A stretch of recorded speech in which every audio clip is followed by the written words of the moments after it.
দ্বৈত প্ৰক্ৰিয়া আজি আমি বাইনাৰী অপাৰেশ্যন দ্বৈত প্ৰক্ৰিয়াৰ ওপৰত আলোচনা কৰিম প্ৰথমতে ইয়াৰ সংজ্ঞাটো লিখি চাওঁ কোনো এটা সংগতি ক্যাপিটেল A ৰ বাবে পোৱা কাৰ্টেজিয়ান গুণফল A ক্ৰছ A ৰ পৰা ক্যাপিটেল A লৈ পোৱা এটা ফলন ষ্টাৰক দ্বৈত প্ৰক্ৰিয়া বোলে গতিকে দ্বৈত প্ৰক্ৰিয়া বুলি ক'লে এটা ফলন হ'ব যাৰ আদি ক্ষেত্ৰ হৈছে A ক্ৰছ A আৰু সহ ক্ষেত্ৰ হৈছে ক্যাপিটেল A তো ফলন বুলি ক'লে আদি ক্ষেত্ৰৰ প্ৰতিটো মূলৰে প্ৰতিবিম্ব থাকিব লাগিব তো XY আদি ক্ষেত্ৰত থাকিলে তাৰ প্ৰতিবিম্ব ষ্টাৰ অফ XY হেতু ক্যাপিটেল A থাকিব লাগিব আৰু ষ্টাৰ অফ XY আন এটা সিম্বল X ষ্টাৰ Y ৰে নিৰ্দেশ কৰা হয় গতিকে ডেফিনিশনটা হ'ব যে ক্যাপিটেল A এটা প্ৰক্ৰিয়া ষ্টাৰ অফ দ্বৈত প্ৰক্ৰিয়া বোলে যদি আৰু যদি হে A থকা কোনো দুটা মূল X আৰু Y ৰ বাবে X star Y belong to A অৰ্থাৎ X আৰু Y ক্যাপিটেল A থাকিলে X ষ্টাৰ Y ও ক্যাপিটেল A থাকিব লাগিব তো এটা एग्जांपल লোৱা যাওক এনত ষ্টাৰ এটা প্ৰক্ৰিয়া যাতে A star B equal AB + 1 তো AB + 1 দিয়া আছে A ষ্টাৰ B এৰ কাৰণে আমি চাব লাগে যে A আৰু B এনত থাকিলে A ষ্টাৰ B ও অৰ্থাৎ AB + 1 ও এনত থাকে নাই তো A আৰু B যদি স্বাভাৱিক সংখ্যা তেনেহলে AB ও স্বাভাৱিক সংখ্যা হ'ব AB পূৰ্ণফল বুজাইছে গতিকে কোনো এটা স্বাভাৱিক সংখ্যাৰ সৈতে 1 যোগ কৰিলে এটো পুনৰ স্বাভাৱিক সংখ্যাই হয় গতিকে AB + 1 ও স্বাভাৱিক সংখ্যা হ'ব অৰ্থাৎ A ষ্টাৰ B এনত থাকিব গতিকে এটো এটা দ্বৈত প্ৰক্ৰিয়া হয় আন এটা एग्जांपल যে এনত ষ্টাৰ এটা প্ৰক্ৰিয়া যাতে A ষ্টাৰ B = AB/2 সৰি A + B / 2 তো A আৰু B যদি এনত থাকে A + B এনত থাকিবই কিন্তু কোনো স্বাভাৱিক সংখ্যা 2 ৰে হৰণ কৰিলে যেহেতু A + B / 2 আছে তো হেতু সদায় স্বাভাৱিক সংখ্যা নহব যেনে A = 1 আৰু B = 2 ধৰিলে A ষ্টাৰ B ফৰ্মুলাটো ইউজ কৰিলে 1 + 2 / 2 অৰ্থাৎ 3/2 হ'ব কিন্তু 3/2 এনত নাথাকে অৰ্থাৎ হেতু স্বাভাৱিক সংখ্যা নহয় গতিকে আমি দেখিলো যে A আৰু B স্বাভাৱিক সংখ্যা কিন্তু A ষ্টাৰ B স্বাভাৱিক সংখ্যা নহয় গতিকে এই দ্বৈত প্ৰক্ৰিয়া হ'ব নোৱাৰে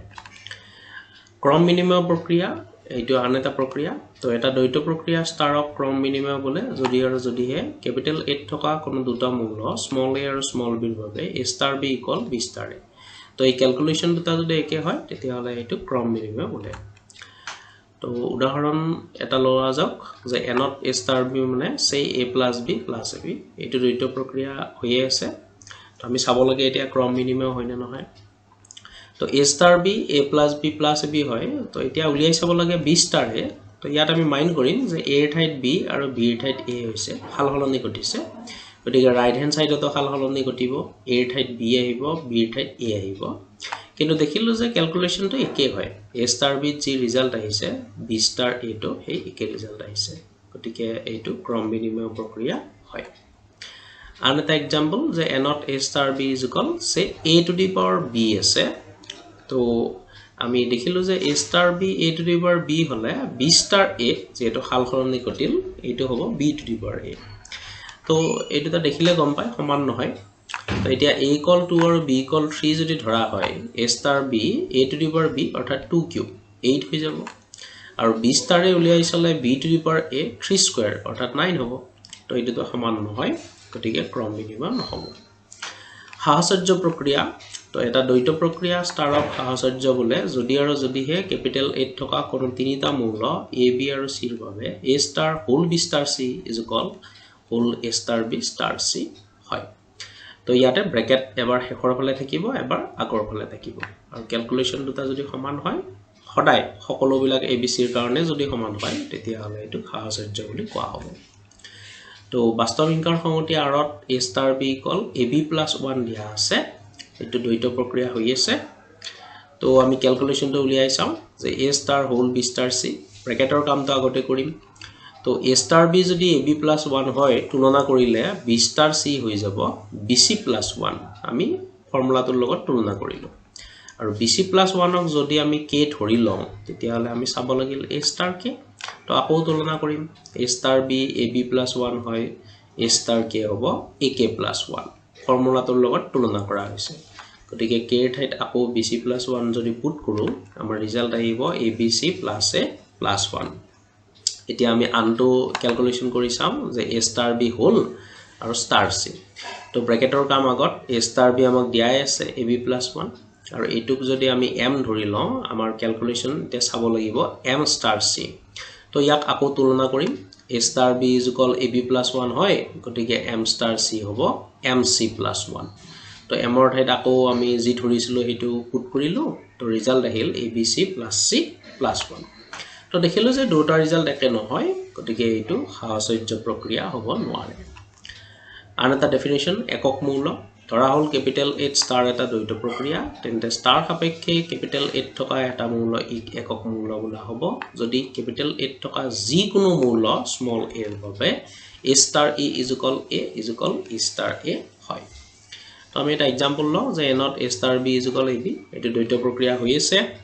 তো যদি e স্মল e একক মূল হয় ডেফিনিশন মতে আমি পাম a star e = a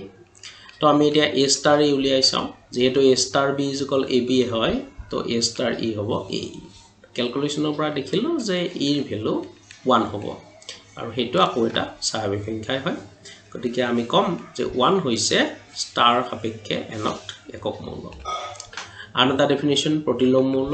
ধৰা হল ক্যাপিটেল H স্টাৰ এটা দ্বৈত প্ৰক্ৰিয়া তেন্তে স্টাৰ সাপেক্ষে ক্যাপিটেল H থকা এটা মূল স্মল a এৰ প্ৰতিলোম বা বিপৰীত মূল b হ'ব যদি a star b = e b star a যত e হৈছে একক মূল তো এইটো কোৱা হ'ব যে a এৰ প্ৰতিলোম b বা উল্টাকে b এৰ প্ৰতিলোম a তো আগৰ উদাহৰণটো ললো যে not a star b = ab calculation কৰি আমি পাইছিলো যে 1 একক মূল হৈছিল গতিকে e = 1 হৈ গল এতিয়া a থকা কোনো মূল স্মল a এর প্ৰতিলোম যদি b হয় তেনেহলে ডেফিনিশন মতে হয় আহিব a star b = e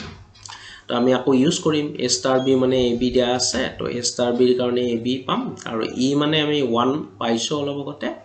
তো b = হৈ যাব 1/e এতিয়া আমি এটা কৈ ভ্যালু বিলাক পুট কৰি যাও যে a = যদি 1 হয় b = 1 হ'ব অৰ্থাৎ 1 ৰ প্ৰতিলোম 1 নেক্সট a = 2 হলে b = হাফ হয় কিন্তু হাফ nত নাথাকে স্বাভাৱিক সংখ্যা নহয় গতিকে 2 ৰ প্ৰতিলোম নাই 3 ৰ কাৰণে 1/3 পাম গতিকে যেহেতু সংগঠিতত নাথাকে 3 ৰ প্ৰতিলোমও নাই একে ধৰণে 4 5 6 বাকি বিলাক স্বাভাৱিক সংখ্যাৰ কাৰণেও প্ৰতিলোম নাথাকিব তো আমি কম যে 1 ৰ বাহিৰে আন মূলৰ প্ৰতিলোম নাই অকল 1 ৰ হে প্ৰতিলোম থাকিব তো এইখিনি আছিল আমাৰ দ্বৈত প্ৰক্ৰিয়াৰ গোটেইখিনি প্ৰক্ৰিয়াৰ এটি সমু আলোচনা ধন্যবাদ